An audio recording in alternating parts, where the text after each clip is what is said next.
Bonjour à tous et bienvenue sur S-League. Bon, on se retrouve aujourd'hui pour le match de Liverpool contre Bournemouth qui s'est soldé sur un score de 3-0 en faveur de Liverpool. Donc, en général, c'était un très bon match de la part de Liverpool. Le seul bémol que j'ai, c'est l'entame de match. Les entames de match sont toujours très compliquées pour Liverpool depuis le début de saison. Même si on gagne les matchs contre Ipswich ou Brentford, bon, contre United, c'était différent. Je trouvais qu'ils avaient fait une bonne entame. Contre Milan, voilà, on a vu aussi la preuve. Et là, aujourd'hui, ils ont failli se prendre un but à un pied d'hors-jeu. Donc pour moi, c'est vraiment compliqué de commencer les matchs. Et si maintenant on veut vraiment être des prétendants au titre, il faudra vraiment qu'on entame mieux les matchs. C'est pas possible de commencer des matchs en catastrophe à chaque fois. Et voilà, on dirait que les 15 premières minutes, ils sont toujours en galère. Ils arrivent pas. On dirait qu'ils ont perdu tout leur jeu. Et ça pose problème quand même. Surtout pour la suite de la compétition en Première Ligue, parce qu'il y aura des gros adversaires et tu peux pas te permettre d'avoir des moments de déconcentration en début de match, parce que contre d'autres adversaires, tu risques de le payer cher. Et si maintenant Bournemouth aurait marqué, peut-être que c'est pas le même match non plus. Donc, j'espère vraiment qu'ils vont corriger ça à l'avenir, parce que sinon, on risque d'être vraiment en difficulté pour la saison.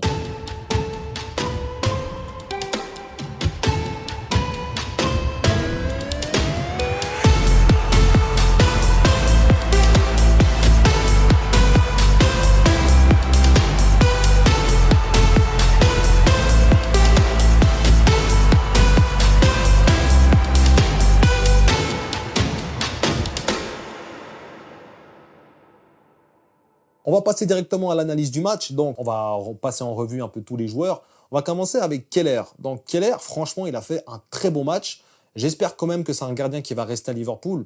Je sais que sur ma vidéo Mercato, j'avais dit que c'est un gardien qui n'était pas forcément indispensable. Mais quand même, il faut le dire, la saison passée, il a quand même été très bon aussi. Et là, il remplace Alisson dans un match. Voilà, je ne sais pas trop ce qu'il avait, Alisson. En vrai, je ne sais pas s'il était malade ou quoi que ce soit, mais en tout cas, il n'était pas là. Mais il a répondu présent. Il a répondu présent, pas de boulette, il a fait un magnifique arrêt sur sa ligne, sur un corner où Trent l'a même presque en autogol. Il est là, avec un réflexe incroyable, il arrive à la sortir sur la ligne. Franchement, Keller, il a fait un très bon match, très sérieux.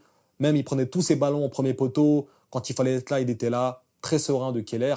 En début de match, j'ai eu un petit doute. Quand il attend un peu trop avant de dégager et qu'il dégage sur un joueur de Bournemouth, c'était un peu, voilà. Mais, en général, je trouve qu'il a quand même fait un très bon match. Et si maintenant on a un vivier de gardiens qui peut être assez exceptionnel, si maintenant on a Alisson, Mamardashvili et Keller, franchement, c'est trois gardiens qui pourraient, en tout cas les deux premiers qui pourraient être quasiment titulaires dans n'importe quel club, et le troisième qui peut vraiment être un excellent gardien de rotation. Donc pour moi, c'est du très positif pour Keller, un très bon point pour lui. On va passer aussi à la défense. On va commencer directement par le défenseur gauche, donc Robertson. Donc Robertson, il a fait un bon match. Après, je trouve que Robertson, plus les années passent, plus il perd de sa superbe, en fait. Il perd de ce qu'il avait avant. Avant, on était capable de faire des longues transversales à la Arnold. Donc, on parle beaucoup d'Arnold, mais il était également capable de le faire, Robertson. Moi, je m'en souviens, les saisons passées, peut-être pas la passée, mais il y a 2-3 ans, il était capable de nous sortir des grandes transversales, de nous faire des vraies passes. Et là, j'ai l'impression que tout ce qui est défensif, tout ce qui est endurance, il n'y a pas trop de soucis, mais c'est une question de la technique où je trouve qu'il pêche un peu, Robertson. Donc j'espère qu'il va reprendre aussi un peu ce niveau-là. Mais dans la globalité, c'était un très bon match de Robertson. On va passer également à la défense centrale. Donc on va passer directement au défenseur gauche central qui était Virgil van Dijk. Franchement, Van Dijk, il était taille patron aujourd'hui. Ça fait depuis le début de saison que c'est vraiment un patron. Il est là, il se pose. Limite, s'il n'a pas un fauteuil sur la défense et qu'il voit ce qui se passe, franchement, c'est incroyable. Van Dijk, s'il garde ce niveau-là, voilà, c'est top 2, top 3 défenseur mondial. Et il le montre encore une fois aujourd'hui. Même malgré son âge, j'espère qu'on le prolongera encore une année ou deux. Il a fait quand même pas mal de boulettes dans le passé, ça on va pas se mentir. Mais en général, il est quand même très puissant. Et là, on le voit aujourd'hui, il met la misère à la plupart des attaquants contre qui il joue. Franchement, Van Dijk, c'est taille patron aujourd'hui. C'est taille patron, pas de problème, il dirige le bateau. Franchement, top de Virgil van Dijk. On va passer maintenant à Konaté. Donc, Ibrahima Konaté, très belle passe décisive de Konaté. Franchement, je m'attendais pas à ce genre de passe. C'est plutôt Virgil van Dijk qui est plutôt dans ce registre. Lui, c'est vraiment un stopper et un relanceur. Mais là, au niveau de la passe, c'était incroyable. Comme il lance Luis Diaz, vraiment, la passe. Je pensais qu'il était hors-jeu, Luis Diaz, au tout début, en direct. Mais quand on voit, il est vraiment à 1 mètre du hors-jeu, donc c'est tranquille. Et en plus de ça, la performance qu'il nous sort aujourd'hui, Konaté, c'est très puissant. Franchement, c'est très, très puissant. Il y a juste le premier quart d'heure où c'était un petit peu plus compliqué pour lui, où j'ai l'impression qu'il avait de la peine à ressortir les ballons, que quand il avait le ballon dans les pieds, il était très stressé, il tagiversait un peu. Donc, pas très serein en début de match. Bon, après, à l'image de toute l'équipe, Mais en général, Konaté, c'est quand même très puissant et ça fait partie vraiment des défenseurs centraux, je pense, qui sera dans l'équipe type de la Première Ligue. Il y a possibilité, en tout cas. Je ne dis pas que ça sera le cas, mais il y a possibilité s'il continue ce genre de performance. On va passer à Trent Alexander-Arnold. Il a été exceptionnel, Arnold, aujourd'hui. Franchement, même défensivement, hein, beaucoup, voilà, on reproche souvent ses capacités à défendre. Mais là, il a été très très bon aussi défensivement, je trouve. Quelques lacunes, c'est vrai. Bon, comme tout défenseur, on est obligé de se faire passer au bout d'un moment. Mais en général, c'est pas une action où je retiens où il s'est fait vraiment passer comme du n'importe quoi. Mais après, les ressorties de balles, c'est des caviars à chaque fois. Et même sur son côté droite, quand il arrive à prendre l'aile quasiment, et à se recentrer sur l'axe du terrain et à me passer à Luis Diaz, cette chevauchée là, est incroyable. Il en a fait 3, je crois, durant le match de ce genre de chevauchée. Et bah, il y en a une qui a été au fond, mais les autres pas. Mais franchement, Arnold, incroyable encore une fois. C'est vraiment, pour moi, le meilleur défenseur droit du monde dans son registre et dans ce qu'il est capable de faire. Je ne connais pas un joueur défenseur droit qui est capable de faire de telles performances et de telles passes. Pour moi, c'est tout simplement incroyable de la part de Arnold. Et nous a encore montré aujourd'hui qu'il était l'homme de la situation et ce sera un pilier dans cette équipe durant toute la saison, ça, on peut en être sûr. On va passer directement au milieu de terrain. Donc, le milieu de terrain qui était composé de Gravenberch, de McAllister et de Szoboszlai. Donc, Gravenberch en 6, comme d'habitude. McAllister en 8 et Szoboszlai en 10. Franchement, Gravenberch. Gravenberch, c'est pour moi le joueur le plus régulier de Liverpool depuis le début de saison. Il n'a pas un match raté. Alors, certes, contre Nottingham, c'était peut-être compliqué pour toute l'équipe, dont lui, mais c'est vraiment pas celui qu'on peut pointer du doigt. Il est vraiment très très bon, Gravenberch. Je pense pas qu'on se rend compte, mais il me choque à chaque fois. Ses contrôles orientés, comme il arrive à jouer avec son corps, il fait tomber des milieux de terrain en veux-tu, en voilà. Franchement, il est vraiment très très puissant, Gravenberch. Et ça, c'est vraiment un très bon point. Merci Zubimendi de ne pas être venu parce qu'on n'aurait sans doute pas pu voir le vrai visage de Gravenberch aujourd'hui. Et franchement, c'est un très bon point. Je suis très heureux de l'avoir dans l'équipe. On va passer à McAllister. Match très solide de McAllister. Franchement, il est resté jusqu'à la fin. Très solide dans ce qu'il sait faire, dans le registre qu'il connaît. Énormément d'efforts de McAllister. Il me choque à chaque fois. J'ai l'impression que, je lui dis, des fois, je suis devant mon écran, je me dis, oh, calme-toi un peu, tu vas te blesser. Vas-y, on gagne 3-0. Il continue les courses, il continue. Franchement, McAllister, c'est un très bon point. C'est vraiment un milieu de terrain typé Première Ligue. Et franchement, je suis très content de l'avoir aussi dans l'équipe. Et il nous montre encore une fois que pour 30 millions, on peut avoir des joueurs de classe mondiale. Pas besoin de dépenser des 80 millions ou je ne sais quoi. Franchement, très bon point pour McAllister. J'ai rien à dire sur lui parce que ça a été très juste. Même s'il n'est pas sur la feuille de match, ça a été très très juste. Franchement, j'ai rien à dire sur McAllister. Très très propre. Szoboszlai en 10, un peu plus de réserve. Il a fait un bon match. Il a fait un match à la Szoboszlai, j'ai envie de dire, toujours dans les allants offensifs, toujours présent pour construire les actions. C'est juste dans le dernier geste où je trouve qu'il pêche de temps en temps. Si soit il fait le pousser de balle de trop, soit il fait le mauvais choix, soit il tagivère, soit il réfléchit trop. Le problème, c'est que là, pour ce match, ça ne paye pas. Mais je suis convaincu que pour lui, ça ira pour la suite. Ça, j'en suis convaincu parce que c'est l'homme de la situation, comme je l'ai dit. Et on va voir le vrai visage de Szoboszlai bientôt, je pense. Même si on commence à avoir déjà des prémices, je suis convaincu qu'on va pouvoir voir vraiment le vrai visage de Szoboszlai parce que franchement, il est tellement puissant que, voilà, en tant que 10, j'ai peu de joueurs qui pourraient être référencés avec lui dans le football moderne, dans le football d'aujourd'hui. Donc, je suis très content de l'avoir aussi et j'attends encore plus de Szoboszlai au niveau des statistiques parce que dans le jeu, il est très présent, mais c'est plus dans les statistiques, sur la feuille de match, où c'est un peu plus compliqué de le voir apparaître. Mais on espère quand même qu'il va pouvoir scorer très rapidement car on a besoin de ses performances offensives. On va passer directement à l'attaque. Donc l'attaque, on a eu Luis Diaz. Quelle performance de Luis Diaz, encore une fois. Quelle performance de Luis Diaz. Franchement, c'est vraiment un sans faute de Luis Diaz aujourd'hui. C'est une performance incroyable. Il n'a pas beaucoup de frappes. Il a, je crois, 3-4 frappes. Il en marque 2. La première, j'en ai voulu un petit peu parce que il avait l'opportunité de passer sur la première action qu'il a où Kepa la sort du pied droite. Il avait une belle action pour la remettre en retrait pour un coéquipier. Il a voulu le faire tout seul. Et je me suis dit, voilà, c'est un petit bémol pour moi durant ce match. Mais après, qu'est-ce qui nous a sorti entre l'appel sur la passe de Konaté et de Arnold? Il est toujours disponible et toujours à la limite du hors-jeu. Franchement, très belle performance de Luis Diaz. Déjà 5 buts pour Luis Diaz en Première Ligue. Franchement, s'il continue comme ça, il peut être le joueur référence du côté gauche. Franchement, en Première Ligue, aujourd'hui, j'ai pas un joueur qui score autant que Luis Diaz et qui est autant décisif que Luis Diaz. Des dribbleurs, il y en a sûrement des meilleurs que lui, peut-être.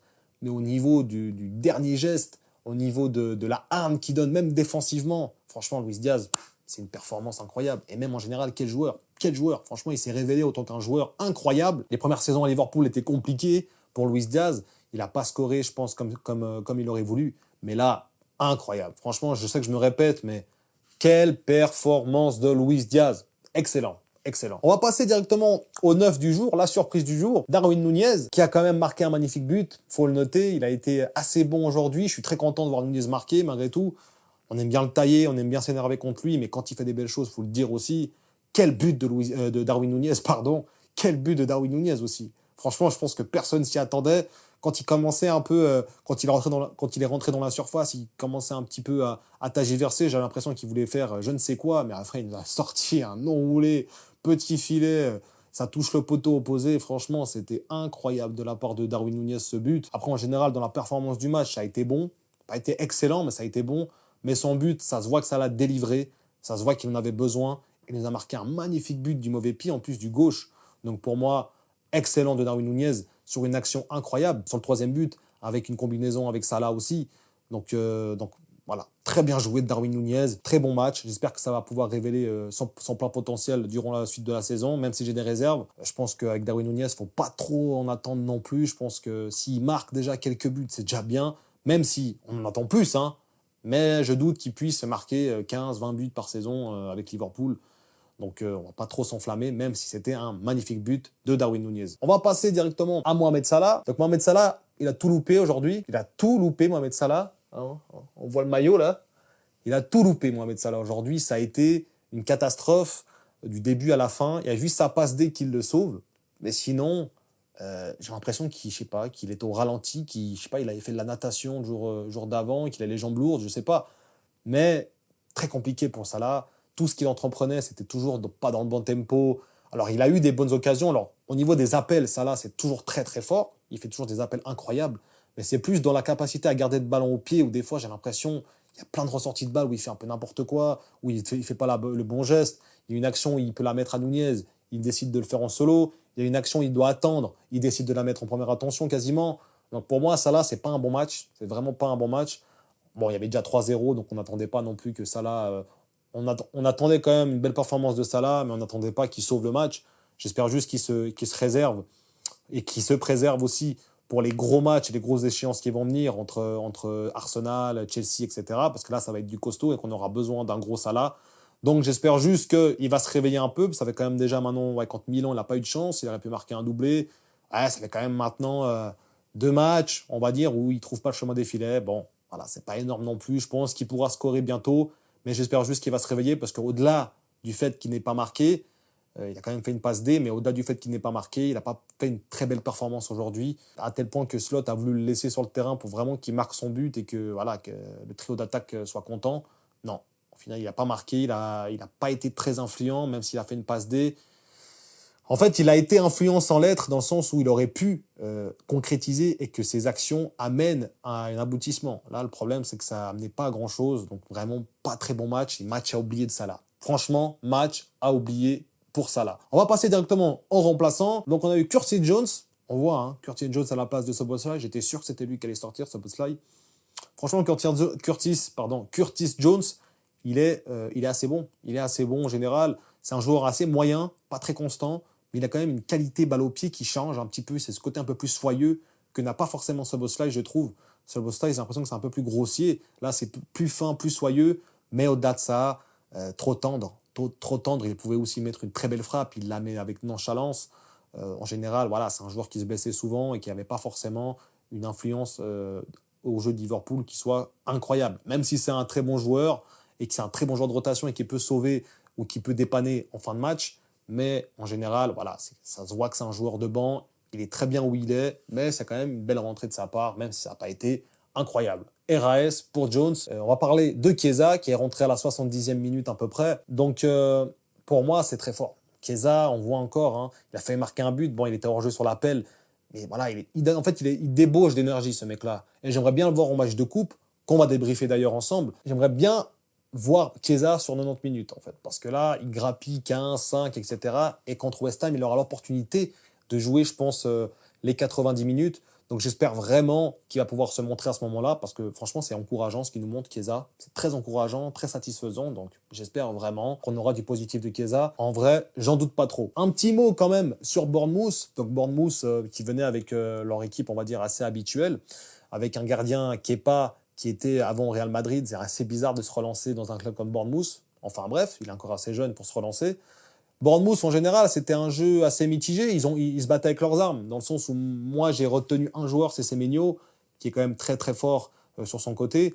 Mais sinon, en général, c'est des joueurs qui sont assez moyens. Mais voilà, ces joueurs moyens avec des blocs bas ils peuvent te faire douter aussi. Ça ne veut pas dire que c'est des joueurs moyens, que forcément, ils vont pas vous sortir une belle performance.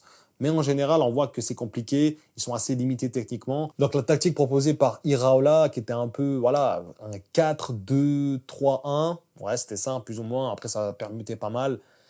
C'était très défensif et ça manquait de qualité devant pour pouvoir surprendre des Van Dijk, etc. C'est seulement au début de match qu'ils ont réussi à le faire. Il y avait quand même hors-jeu. Mais pour moi, c'est quand même une équipe assez limitée qui va finir, je pense, vers la 15e, 16e place du classement à la fin de saison.